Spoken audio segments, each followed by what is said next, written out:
All right, now,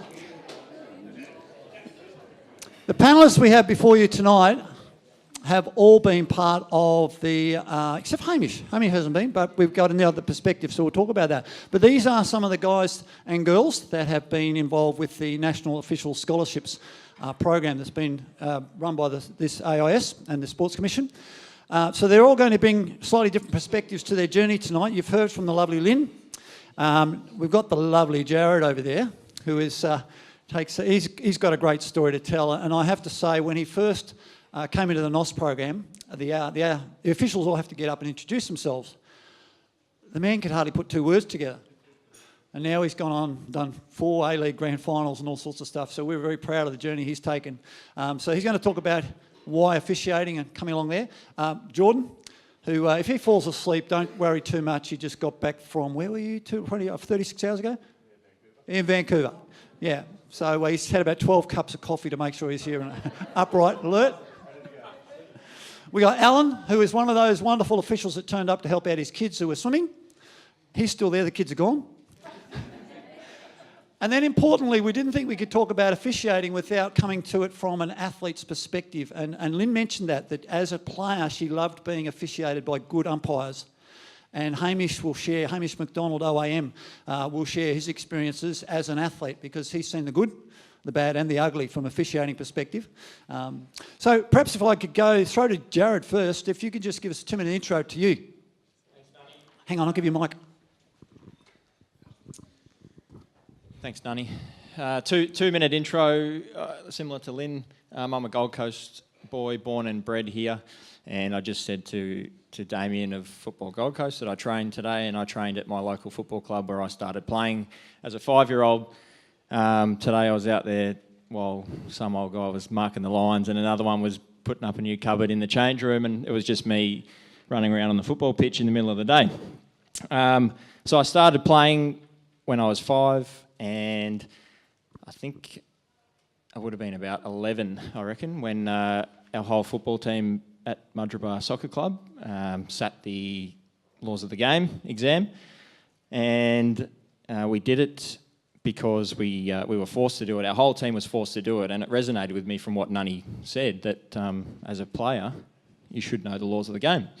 So as 11-year-old kids, we sat the laws of the game, and a couple of us started just doing it for fun on a weekend before or after we played, and for a bit of pocket money, and the rest is history. So I started here. I came through some junior tournaments, and there's a guy in this room as well who's been a mentor of mine that was from Brisbane, and I made the move to go and referee in Brisbane. Still lived on the Gold Coast, but the best referees were in Brisbane, the best setup was in Brisbane, the best coaches were in Brisbane, the best football was in Brisbane.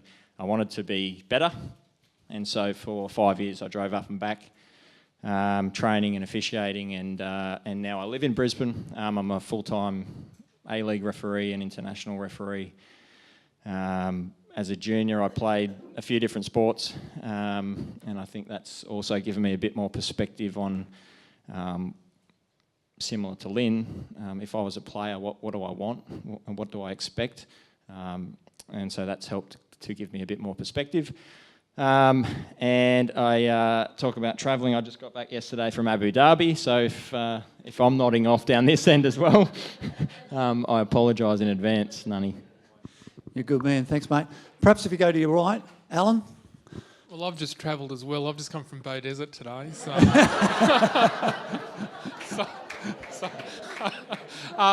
my officiating career, look, I did a bit of swimming as a youngster, but I always got disqualified for breaststroke, and to this day I still can't do the right kick.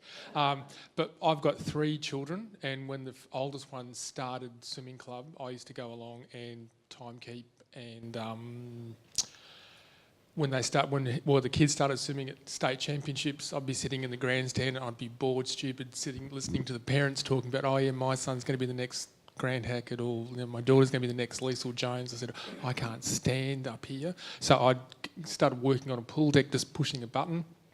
And I was living at Gundawindi at the time, and we had a level 3 national referee move to town. And I used to start club nights every Thursday night and Michelle Burley-Jones was her name. She said, "Have you ever walked the side of the pool?" And I said, "No, I never have." So for 3 years, up and down club nights, Thursday night, watching the kids, asking lots of questions, and by the end of it, I'd be telling her, "Well, this kid's doing this wrong, this kid's doing this wrong, need to do this, need to do that."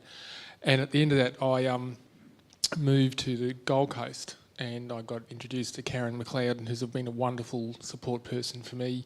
Started doing some work at local Gold Coast meets and also in Brisbane. I sat my level 1 referees exam in 2010. I became a level 2 or state referee 2012, became a national referee 2014. I got one of the national officiating scholarships last year. I got to actually referee at the Youth Commonwealth Games in the Bahamas. And it's been a wonderful opportunity. I thought the stats that Ash put up were wonderful in terms of I was 38 when I started in swimming and fishing because my kids were swimming. My youngest one's now given up. He's decided he wants to play for the Wallabies as his career.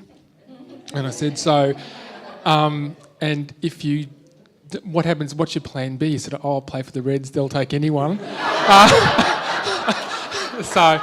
But I still go along to club nights on Thursday night. I'm going to Chandler this weekend for a state preparation meet. I'm going to I'll be working on pool deck at the Com Games. I love the people I work with. I love giving back to the sport. I love making sure that the kids have every opportunity to perform well. So, yeah. So, Thanks, Alan. So let's come all the way across to the man who came from rugby, because we just had a nice segue in there. Tell us about your intro, Jordan. We planned that at the start, so don't be too surprised.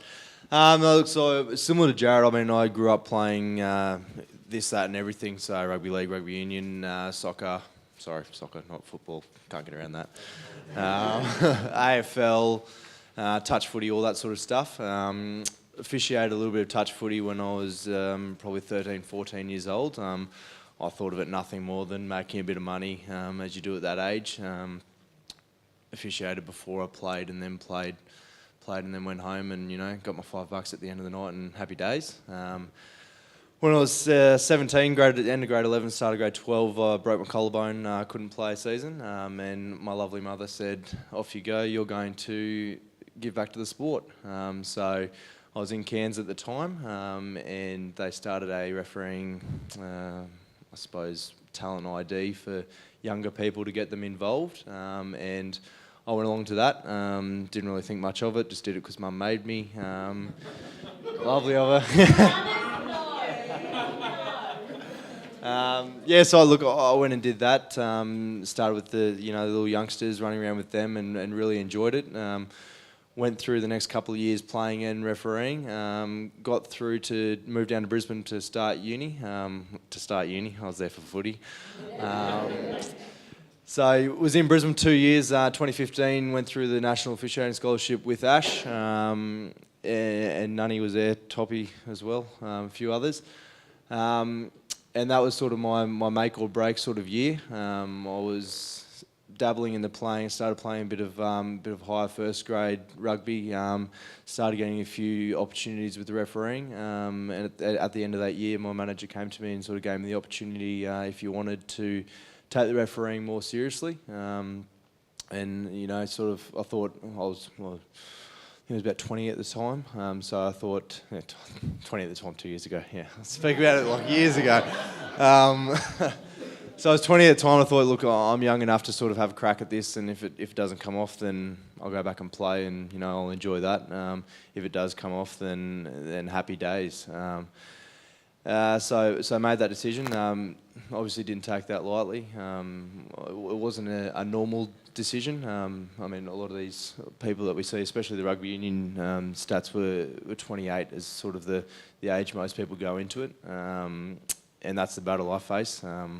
I'm the youngster amongst the group, always have, always will be for a few years at least. And I suppose it's now been the last 2.5 years has been a whirlwind of stepping up into international rugby and enjoying that journey. I suppose that's Thanks, Jordan. Yes. Now, H, correct me if I'm... sorry, Hamish McDonald, I call him H. H, you did it the opposite way. If I remember rightly, your first role was as a sports official, the runner for the football team in Alice Springs, and then we got you into the athlete. So you've done the reverse role. Just give us a bit of your intro, mate. Yeah, so really briefly, I grew up in Alice Springs, and I grew up in a family of 4 boys. So in Alice, or in lots of small towns, there's 2 options. There's sport or beer, and I've found the beer later, but sport was a big part of the way we grew up. Everyone did something. My older brothers were... My older brother, I only got one of them, the other 2 are younger. My older brother played all sorts of football, other than the round ball game. Sorry, Jared. I shadowed him around, and as a result of that, I found other ways into sport, and I was the timekeeper at the AFL on Saturday, and the water boy at the one form of rugby league or union, depending on what time of year it was. Believe it or not, they played rugby union in summer in Alice Springs. So my brother got to play rugby all year round, or a form of rugby, depends on who you talk to, right? A version of football. And I shadowed him around. I was exposed to athletics at school for the first time via some experiences through a few teachers. And in 1994, I was lucky enough to be offered a scholarship position down in Canberra, and I've been there ever since. I've been to... That's because he can't find his way home.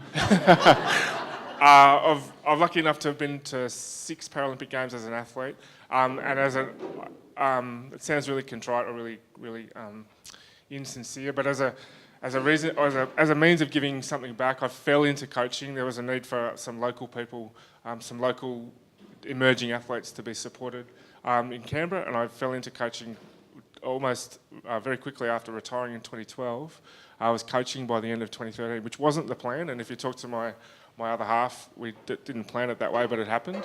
And I've been coaching ever since, so I'm kind of wearing 2 hats today as a former athlete and current coach. So that's me. And we've all heard Lynn's story. So what I would like to do in this session, I've got a couple of questions for these guys, but particularly and importantly, this is your session.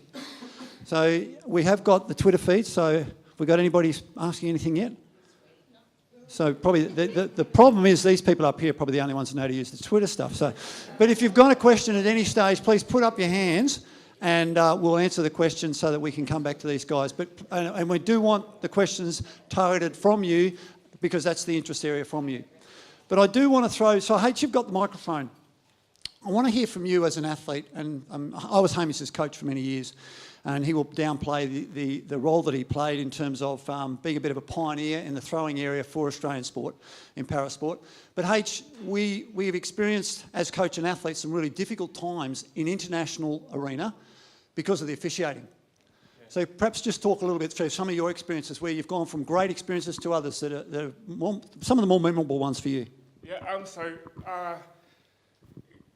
the role of officials in any sport is crucial, and I think it becomes really apparent at major competitions, and particularly in some sports, 1 or 2 individual decisions can make a big difference both to a coach's experience, to an athlete's experience, to the crowd's experience, and to an official's experience. And I think one of the things about Paralympic sport is that it continues to emerge, and it emerges quite quickly. And through my career, I think there was something like maybe 6 or 7 significant rule changes that had impact on the way you perform whatever it is you're performing. So I was a seated thrower, and there were significant rule changes over that period of time. So it was a really massive impost on the officials, who are largely volunteer. And what we saw over a period of time was that the resourcing and professionalisation of the coach-athlete relationship, particularly in developed countries like Australia, the UK and Canada, was emerging quite quickly, but there probably wasn't, Nani, the same level of support and process devoted around officials' development. And so as a consequence of that, we'd go to international competitions where we'd have information about rule changes, and it was quite apparent that in some circumstances, even in major international competitions like our World Championships or even a Paralympic Games, the discrepancy amongst the officials group about who understood what had changed and what their role was quite variable. So on reflection as an athlete, I remember there was some quite emotive discussions between athletes and coaches around that. We were part of that, definitely, and there was a whole series of other athletes and coaches from around the world who were part of it.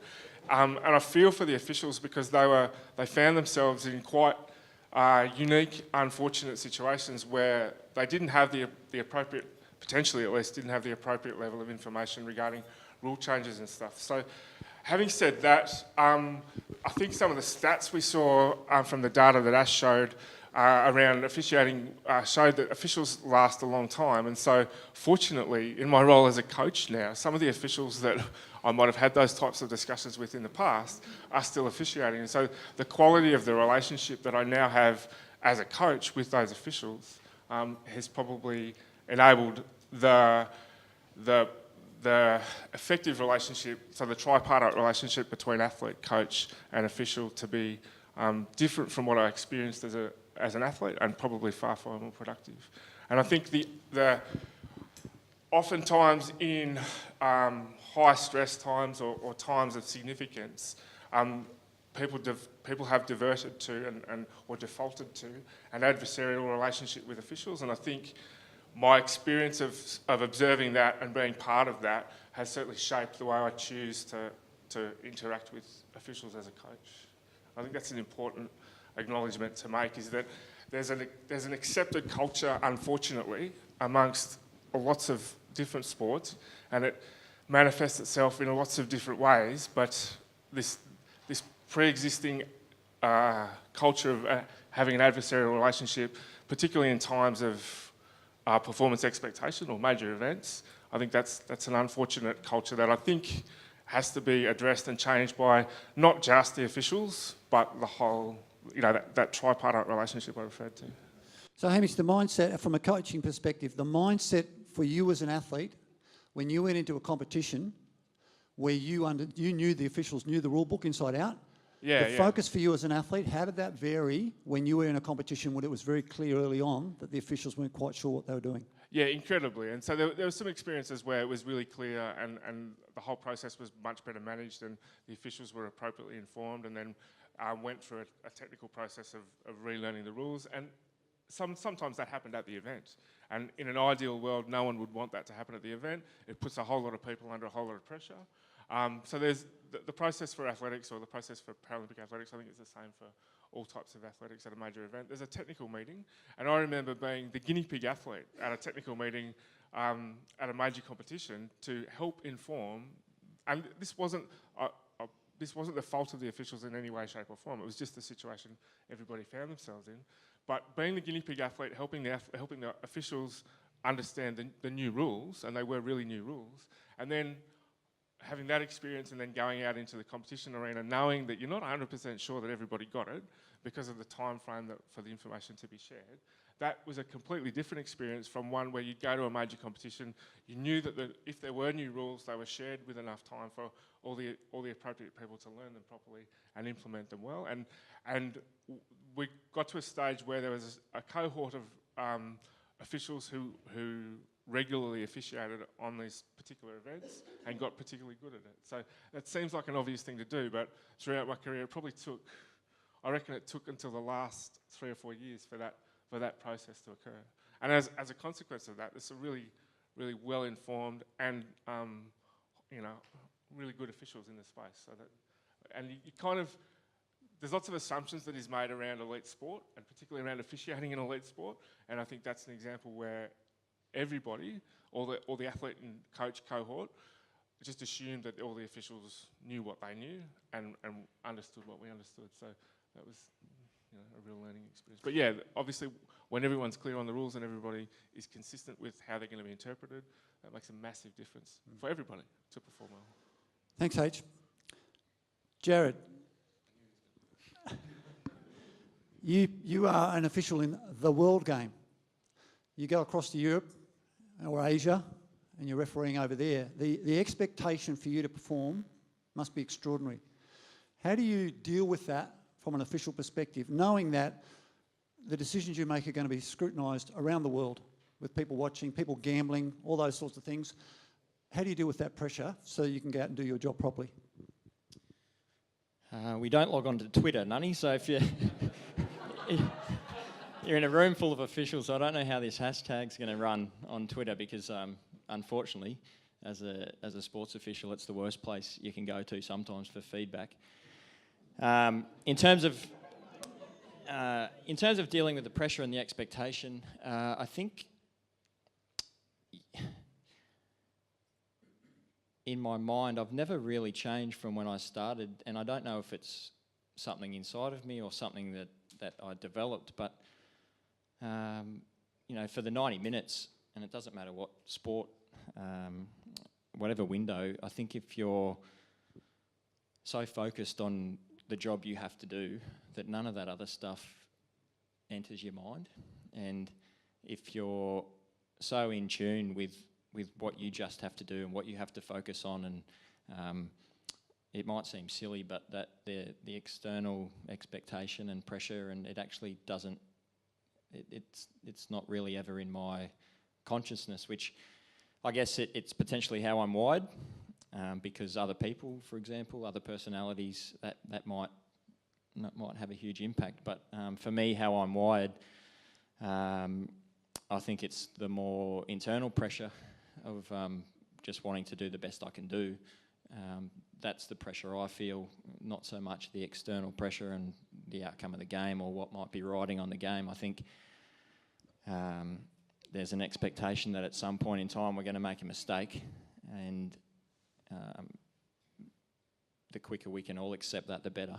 And I think that expectation of expecting that we are going to make a mistake, that can help alleviate some of that external pressure, because at some point in time, and it doesn't always happen at the best time, we're going to make a mistake. And a concept that has been brought up at the NOS program actually is giving officials the permission to make mistakes, just actually normalising it a little bit, especially at a grassroots level, let alone at an elite level, where for some reason a striker can miss a penalty, or a player, to talk in an international sense, if anyone watched Manchester United against Sevilla in the Champions League this week, I think Alexis Sanchez turned the ball over 91 times, the most ever in a European competition. Now, can you imagine if an official made 91 mistakes in one match? It just doesn't happen. So sometimes the reality of what we do and what we know internally isn't the perception of what one mistake can bring, and that's an unfortunate reality. And I agree with Hamish in terms of the culture, especially in football, and it's something that's being the world game, it's a world problem, but maybe we can tackle it a little bit better than what we do at the moment in Australia, and it's a massive, massive problem that there's this acceptance that it's okay to carry on and behave the way they do. When we make a mistake, there's an acceptance and a perception that, especially in football, that we just let that happen and walk past that. I think that has to change. Fantastic. Alan, come across to you, and I hope you guys are starting to think of your questions. But Alan, I must respect you as a swimming official. Clearly your physical presence here intimidates these young boys. But there is an absolute respect for the fact that when you turn up to a tournament, it's not just 45 minutes on and you're out. 5 days. How do you deal with that 5 days? How do you manage the pressure of being up and down the pool deck and coming back fresh each day? And the thing I love about sport is you need to be at your best at the end of the tournament, because they're the important games when medals are won. How do you manage to be in that right space at the end of a 5-day tournament? It's an interesting question, Nani. Swimming Queensland ran a research project. It's only just concluded, actually. So over the last 2 years, they've had a PhD student from University of Sunshine Coast actually looking at the workload and fatigue levels of technical officials. And some of the statistics that she was able to gather was that, as a judge of stroke, so someone who walks the side of the pool can walk 25, 30,000 steps in a day. You're starting at 8:30 in the morning, you'll finish about 2:30 in the afternoon, you'll have a short break, then you'll start again at 6 o'clock and you'll finish at 9:30 that night, and that's 6 days in a row. So part of what her findings were was actually assisting or suggesting ways that technical officials can, strategies for recovery, to make sure that they stay physically fresh, they stay mentally fresh, and that was probably reinforced to me as well in the NOS program as well. In terms of, I suppose, I liked Lynn's idea of knocking on the door, and say this, I'm leaving everything there. And I suppose for me, like at the end of the day, I need to just unwind. I need to, if I've had a great day, great, just put it beside me. If I've had a terrible day, well, same thing. You just need to, good night's sleep. Don't worry about what's happened. If you make a mistake, well, push on. Don't dwell on it. Just and it can happen. People do make mistakes here and there, but there. So it's we don't. The swimming officials don't have the physical stresses of a 45-minute game and running the whole time, but it's the mental staying alert. So I suppose part of what I've been taught and what I try to practice now is like I have signals to switch on or switch up and then switch down. So when the whistle blows, I know I need to be 150% alert. And if I'm in a particular position, say as an inspector returns, after something leaves my jurisdiction, I'm able to switch off just a little bit to maintain that freshness, that alertness throughout the day and night. So, yeah. Thanks, Alan. Lynn, I'm going to leave you to the next questions. What I ask you could open up a can of worms. But I'll go to Jordan.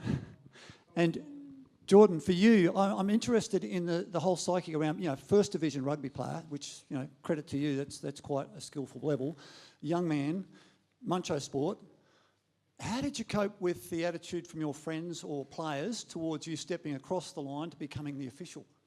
Was that difficult? And if it was, how did you cope with it? Yeah, look, great question, and it's funny, or not funny, but a few weeks ago I had this conversation with a young fella who was going through a similar stage, a little bit younger than when I started.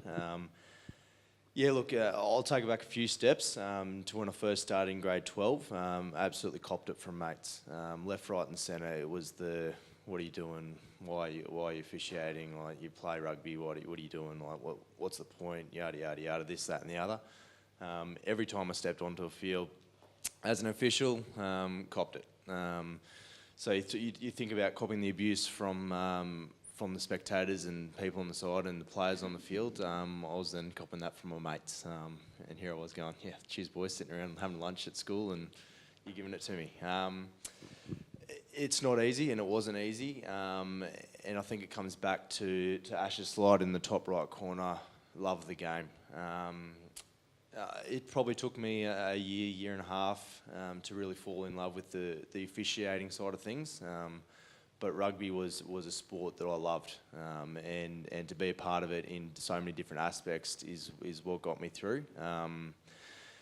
Conversely, then once I making the decision to change, yeah, look, I was sort of 21, 20 years old is the sort of start of your prime to play, especially in rugby. There's, you look at Queensland Reds, anyone can play for them, but. You look at them and they're built up of 19, 20, 21, 22-year-old players, and that's sort of the start of the career. So, I'm not going to pat myself on the shoulder and say I was going to play for the Wallabies. My mum crushed that dream quite early on. Yeah, mums. I had the aspirations and I had the talent to potentially make something. And that decision, I suppose, of putting that on hold and going, you know what, could be at the start of something playing wise, or I could go down and be the bottom of the barrel in the officiating sense. A 21-year-old stepping into the rugby realm is unheard of, and this is not I'm so good at all. But it was that challenge of, 21 stepping in and going, you know what, I'm going to have a red hot crack at this, as opposed to the next youngest sort of being on the Australian stage being a 26-year-old. The youngest in the international stage at the moment being 24 years old. and it was a daunting prospect. I finally got my mates on board when I started travelling a little bit. They sort of said, "Oh, look, that's cool." So wasn't copying as much for them, so that took a bit of pressure off that. Look, I think the challenge for me was the whole realm of I've been doing it for 3 years. I'm 21 years old. Is it actually worth it? Or I've been playing for 9 years. I know what I'm doing there. Could do something. I know the path there. I didn't know there was an officiating pathway for rugby. I just thought officials turned up and did the job. I'm sure most people, would think that. They just come, they blow the whistle, they're here to ruin the game, they go home. That's what I thought anyway. And look, when my now manager sat me down and said, "Look, this is the path," they had some pretty clear pathways set for me straight away. And it was no longer the rugby playing side of things of being the unknown of potentially could make it. It was a stepping stone of, we're doing the officiating scholarship this year, we're doing this, we've got this program, that program, setting it out for me. It made that decision come a lot easier. Not going to lie, it took a few months, and I remember talking to Ash at the start of 2015 when we first came to the first weekend. I was the only person still playing at the stage, and everyone was talking about their aspirations for officiating, going to the next level, and I was sitting there going, I think I'm in the wrong room. I don't know if I actually want to be doing this, and I don't know if I want to be doing this as a career. But that year was a massive learning for me, making good strides in playing and then making good strides in the officiating sense. And I think coming back to the decision of, 2 opportunities, it really came to a point where I looked at it and I went, you know what, there's some steps in place. I'm young enough to have a crack. If it doesn't pay off, I'll go back. And yeah, look, it wasn't taken easy, as I said. I'm going around in circles here, I'm really good at speaking. I think the most challenging part was, going into that unknown, and, putting everything on hold, all the opportunities on hold and going, you know what, I'm going to have a crack here and I'm going to see what happens. And fortunately, it's worked out pretty well for me. And, plenty more to come, hopefully. But I think the biggest learning for me there was, put aside what everyone says, everyone thinks of you. If you enjoy it and you want to be a part of it, then, go and do it. Thanks, mate. You're doing well. Lynn. I feel like it's karaoke. You can sing if you want. I'm sure you could do anything you put your mind to. My question for you is this. I'm a father of 3 beautiful girls, very passionate about women's leadership. Now, we know that in the developed countries that send teams to World Championships, Olympics, Paralympics, Commonwealth Games, women fill 13% of the leadership positions. In the underdeveloped countries, it's 1.3%.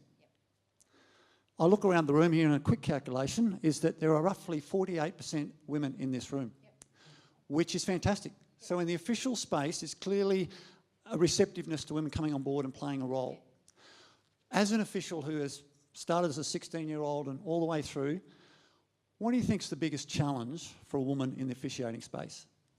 I think there's many challenges for women in the officiating space. And just quickly before I go on to this, because I'm going to go back to this, women do know best, because as a mother, player or official, do you want him looking like some of those rugby union people? No. God. She knew exactly what she was doing. All right. Just bringing it back. Making it real. All right. I think it's a societal issue. I don't think it's just within sport. I mean, we're trying to address so many issues on so many levels, and I could talk. I'm really passionate about this. The fact that in many Queensland schools, girls still don't have the opportunity to wear pants and shorts. They have to wear a skirt. It's discriminatory. The fact that at being involved in education, that we have a workforce that is predominantly women, but a majority of our leaders are men. It's a problem. And I suppose the question that I have to ask is, well, why? What's the why? And I think men and women operate differently. And I think Jared's like a really good example of that. You know, I'm just hardwired. I think a lot of the time women overthink. Hey, pick me. I want to become good at something before I actually do it. I don't want to fail. And I think as women sometimes we've actually got to think like men. I hate saying that. But we've just got to go, you know what? I'm just going to do it and I'll learn while I go. And I think that would actually be really efficient and effective for women in a variety of forums. In officiating itself, I mean, I'm from a women's sport, you know, hockey as much as there's men. My pathway was with women. So, you know, in that context, there's no male umpires umpiring at an international women's tournament. It's women only. So, you know, we were lucky there. But in so many other ways, and I see it, you know, even now, our elite coaches, the majority of them are men. And I know that personally, as a female umpire, sometimes they feel that they have a right to say things to you that they shouldn't. How do we change a culture in sport generally of engaging more women? I think we have to give them better support mechanisms. I remember having a young one of our amazing young women who's been through the officiating program rang me to tell me that she was pregnant, and I remember sharing this story at the officials, and she said, you know, she rang me and she says, you know, Lynn, I'm pregnant. I said, oh, and I won't say the name. That's fantastic, congratulations! And she burst into tears. She goes, my career's over. My umpiring's career's over. And I said, no, it's not. No, it's not. You know, I think we need to get better at supporting women in a variety of spaces around that stuff. There is still this taboo about having families at tournaments. I'll give you an example for me, and I love breaking down barriers. But in 2008, after my daughter was born, I was still breastfeeding, and I received a phone call from the umpires manager of AHL, and she said, look, I really want you to come to AHL. And I said, well, I'm still breastfeeding, so I either come with my child or I don't come. And she said, bring her, bring Ivy. And that was the first time that we'd ever kind of made those breaks in that space, and it really worries me that that was 2008. I recognise that at a high level you don't want your family staying in with you as an official. That's not the space to have them there. But to have your family in the space and be supported in so many ways that you can continue down that pathway is really, really important. And it's a blocker for women. It's an absolute blocker for women. And I don't think, and I know that I've said as part of the officiating, we got the mentors together, and I said to the team, I said, you've got females in the space, and you know we're not having conversations with them about how they can continue their careers after children. And I think, I know the boys in the room kind of went, oh, and you can't lead that discussion. We as women have to lead that discussion. We have to make it different, but we still have men making those decisions predominantly in female sport. So I think as women, we've got to take that bull by the horns, step up, actually put ourselves out there, and we will get called whingers. We will get called, oh, she's raving on. I rave.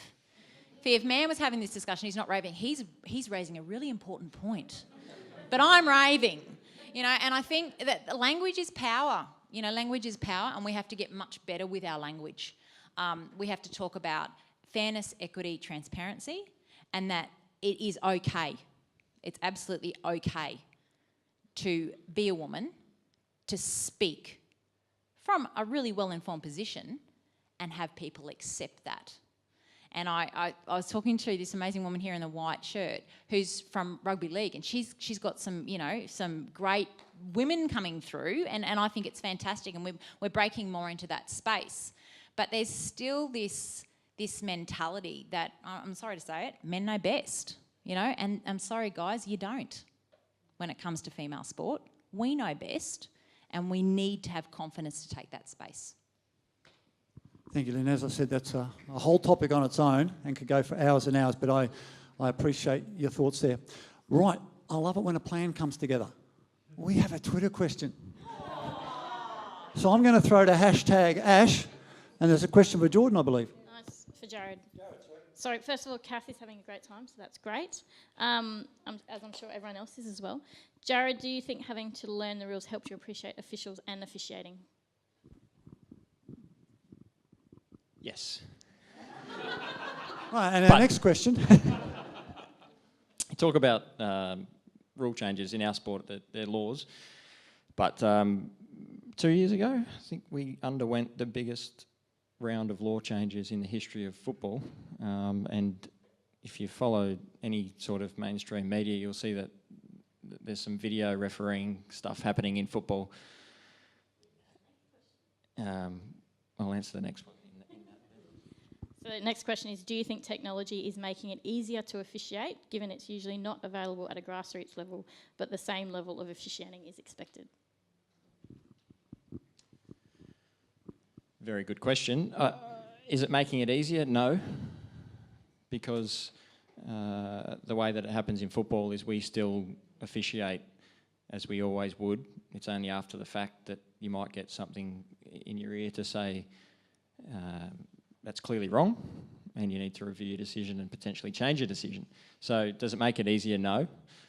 It has the potential to change very clear mistakes when the situation allows for it. Is it going to work for football? I'm not sure. Personally, I don't really like it from a football purist sport perspective. I don't like it. But time will tell. They're going to introduce it the next World Cup, so time will tell if it's going to work for football or not.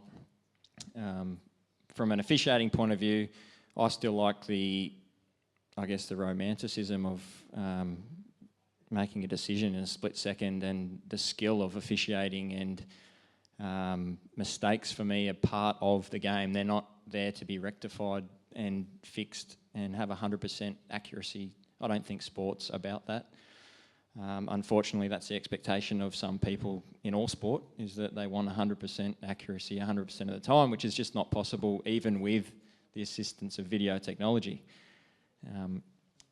Which I think a short stat in football at least, and I think regarding the video referee, that the critical decision-making accuracy rate is up around 97% with video, so there's still a percentage that isn't going to be fixed. Now, is one worth more than the other? I'm not so sure. It's not for me to decide, but the final thing is it's a slippery slope once you start going down that rabbit hole of video refereeing, and especially in football where the game doesn't have many natural stoppages. Does a foul throw, for example, that then leads to a goal can't be reviewed, is that worth any less than an incorrect red card that can be reviewed, for example? So I think it's a slippery slope. Football's got to work out where it wants to end up, and we'll see. Yes. Did I have a part B to that question? Because Jared's got Absolutely. Jared, the talking about can't be 100% accurate, even with all the 32 cameras that look. You might tell the group about that video essay, Barnhurst at the World Cup. Yeah, there was a decision made at a World Cup, 94, 98. Anyway, big game, really high profile game. Ball comes across, player falls down, referee gives a penalty, changes the game. One team win, one team are out, going home, and straight away the footage on the broadcast is panning to all these different replays, all these different camera angles. Not one of them showed what had actually happened. Either the camera panned too late, the player had fallen down, one didn't show a touch, one didn't show a hold, no one could work out what had happened. The referee got absolutely lambasted for 2 days, back page news, sent home from the tournament, end of his career at that point in time. After the second day, someone found a camera angle that showed, as the ball was coming across, this player's shirt was almost ripped off his back, and there was a sale made from the holding, and it's on the front page of the paper. So if we had video refereeing at that time, and you're in the booth watching this going, overturn your decision, I think it's incorrect. 2 days later, there's a camera angle that proves in real time, in a split second, he was in the perfect position, he saw it, he backed himself, he trusted his gut, he gave it, and the video is going to kill him. I don't know if we can go down that path, because it's quite clear that can happen. It actually happened. I was personally involved in a decision in a grand final 6 years ago now that has absolutely split opinion in the football community in a grand final in the last minute, changed the game. And again, I think a day or two later, there's a camera angle that clearly shows the decision's correct. But again, if you had a video referee that's sitting there at that point in time with potentially, they're also under pressure.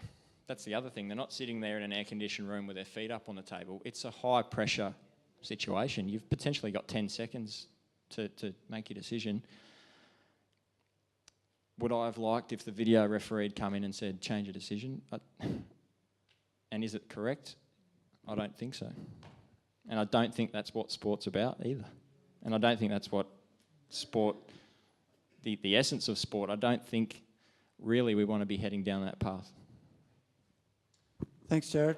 Have you got another one already? Oh, way to go. So we know the importance of creating a supportive environment. What are your tips to help create a supportive learning environment? Probably a good one for Alan because he's a principal. There you go, Al. So what was the question? Sorry. The importance of creating a learning environment for officials. A learning environment for officials. Okay. I personally don't believe in throwing people in the deep end. I think we need to spend a lot of time mentoring, providing workshops for people. I hate the idea of putting up a PowerPoint and reading it out loud to them. I'd rather spend some time giving them some scenarios and then applying the rules with some common sense, with some professionalism, with whatever. So that's probably the first thing. But like I said, I like to encourage new people. And if I can use Kim, for example, when she was first started as a judge of strokes, I pointed her to judge of strokes at one of our meets on the Gold Coast, and she said, I've never done this role before. I said, that's fine. You'll be walking the side of the pool. I'll just be walking beside you. I'll be a little voice in your ear, asking you some questions and whatever. So I think people need to feel comfortable to ask questions, to not feel like they've been thrown at the deep end, that if they make a mistake, it doesn't matter. Someone's going to be there to talk them through where to from here. If you're going to report an infraction in swimming, though, you've got to touch with two hands. How will you report it? How will you write it up? And you're 100% sure. So it's really looking after people. I always think you need to look after the officials like you'd want to be treated. When I first started, someone took me by the hand and walked me through it, and that's what I try to live up to when I'm working with other people. So.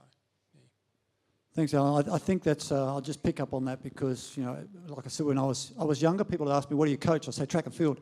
As I've got older, what do you coach? People. I'm a people coach, and I love this role of mentoring where you allow people space to express their thoughts. And as Ash alluded to before, it's so important to have a mentor as well as a coach and not have the same person, because I think it does get confusing, particularly if that person's also involved in your selection of what games you get. Then, and then we hear it time and time again at NOS, is that, well, we don't want to tell the coach we've got an injury or that we're not confident because it could affect selections, particularly if you're going to, finals times, which are the big games you want to do. So, no, I really appreciate that. And it is important that you do align yourself with mentors. We've got young people. I'm delighted to see there's a handful of young people here that, let's embrace them. And remember what Lynn was saying before, that the thing that she found joyous as part of the NOS program wasn't just her sport, working with others. And one of the questions we continually get from a NOS perspective is, why do you have swimming officials next to these guys that are fit and have to be athletic? And I'm going home. No, that didn't quite come out right. But I mean, their reliance on their ability to do their job is a higher physical requirement than the endurance that Alan spoke about and concentration. But the learning out of the outcomes. The learning out of the outcomes is that shared experience of how do you cope with that? So that instead of having to do a game on a weekend, now I've got to turn up, I've got to do this 5 days in a row. Hell, I better talk to the swimming guys about how they deal with that. And vice versa. What are you doing to help? I get a lower back problem if I've been up on the deck for 3 hours. Oh, no, you need to. There's so much cross-cultural sharing. And I think if you can encourage relationships across sport, it is so healthy. And a young guy or a young girl in a sport that is being mentored, why don't embrace the fact that as a female, it makes sense to have a female mentor. And if your sport doesn't have one, reach across. You go and see this lovely lady who's on the Gold Coast and say, hey, I need some mentors for female athletes, or sorry, officials. And that's how it works. I am just aware of time, so we have one more really good question in there, Ash. I'm sure they're all good. Is there one that's a little bit controversial? Thanks, H. Sorry, this may happen, so the naive new guy in an officials environment, but one thing from a coach's perspective, we don't often see officials in a training environment, so in the training environment with the athlete and the coach, and so we typically see officials at a competition, and oftentimes that the role of the official, both unofficial and official, so their role boundaries change depending on the type of competition they're at. And so exposure to officials at training would be a crucial, and as a coach, in terms of creating some learning environments for myself, for the athletes and for the officials, officials turning up to training, being invited to training, asking to attend training, requiring to be at training, so take a stance and say, actually, I'm going to come along and see what you do. Because I think that is a learning culture that probably isn't explored a lot, and there's a real opportunity there. Thanks, H. Good point. H, I think you almost answered one of the questions that came through, which was how do you manage the implementation of rule changes when stakeholders, i.e. players, coaches, spectators, do not fully understand or value them? So good one for sticking on the Twitter feed there, but there's another one. You often hear people say that it's better for officials to have played the sport. What's everyone's thoughts on that one? Alan, throw to you, if you don't mind, because you indicated earlier that you weren't a swimmer, but you've become a Commonwealth Games official. Do you think it would have helped your cause or accelerated your pathway had you been a swimmer? It may have probably given me a better grasp of the rules when I first started officiating. But I think I've got the years of experience under my belt. I don't really think it's a prerequisite at all. I think it would have been easy probably if I'd started when I first started officiating, if I had been an official. But now, no, I don't think it matters at all. So I'll throw to Lynn and then Jordan as well. I'd be keen to hear the regard the players have for you from knowing that you're a very good player and then moving to an official. So, Lynn, you're in the same boat. Yeah, in Europe, you're either an official or a player. It's very clear. It's the delineation. And I think what speaks for itself is when was the last time a European official actually officiated a top-level grand final? I can't remember. We've got a new breed coming through over there because Europe have recognised that. In Australia and some of the other countries where officials were performing and they were getting the gold medal matches and they were getting the grand finals, they came from a playing background. And so what's actually happened just recently is Delforge from Belgium is an indoor Belgium representative hockey player. She's umpiring field hockey and she was appointed to the gold medal match. And it's the first time we've had a European gold medal match umpire in about 4 or 5 Olympics. So I think within hockey at least, there's a really clear, I suppose, background that if you're a player, and sometimes a high-level player, you actually go much further as an official because you understand what the players are trying to achieve and you want to achieve that as an official. If you don't have that background, how can you implement it on the field? Jordan. I don't know how I'm going to follow that. Look, I mean, I'm going to take a half step back. Thank you for saying I'm a very good player. Without opening a can of worms, my age has probably been a barrier to disallow my playing abilities to be respected by people on the field. So what I'm going to do is take an example of Nick Berry, who went through the officiating scholarship with myself in 2015. So he played for the Reds, he played over in London, played in France, had a lengthy career. He's now refereeing Super Rugby. It's his second or third year. Got into refereeing Super Rugby after 7 months of officiating in Brisbane. So a rapid progression. Last year in November, he made his international debut for 15s, 2.5, 3 years into it. The respect that he gains on field from players is insurmountable to be thought of compared to someone who coming through the ranks with a similar experience who's just refereed, who's just officiated. I'm not discounting the career referees is the term we use in rugby. They 100% have their place and they can be successful. And I take Angus Gardner for a rugby sense example. I don't know how many rugby fans we have here, but he's the top of the tree in Australia. He's been a career referee for, I think it's about 16 years, and he's now just cracked it at 34 years of age. He's now, refereeing England and Ireland on the weekend in the Six Nations. So he's now at the top there, and obviously he's gained the respect throughout the years. The playing side of things to gain that respect definitely helps massively. And as Lynn alluded to, the understanding of the game is something that is difficult to teach without having played the game. So I probably 2/3 of the way got there, but because I stopped playing at 21, I don't have the same playing experience as someone like Nick Berry has, who played the game for 20 odd years. So I'm in the process now of trying to learn that because it is so valuable. An understanding of how the game works and what players are trying to achieve, as Lynn said, to understand that as an official helps you to officiate at a much higher level. Because there's more of a rapport, more of a connection than just I'm going out there and I'm applying the laws of the game as they seem applicable. So 100% there's a place for both career referees and player referees. But rugby is a great example, similar to the hockey sense.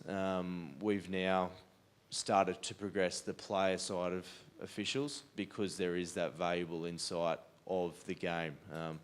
And not only are they now being progressed to referee highly quickly, they're able to help our career referees to understand what we're trying to achieve and what players are trying to achieve, which is invaluable for officiating as a whole, I believe.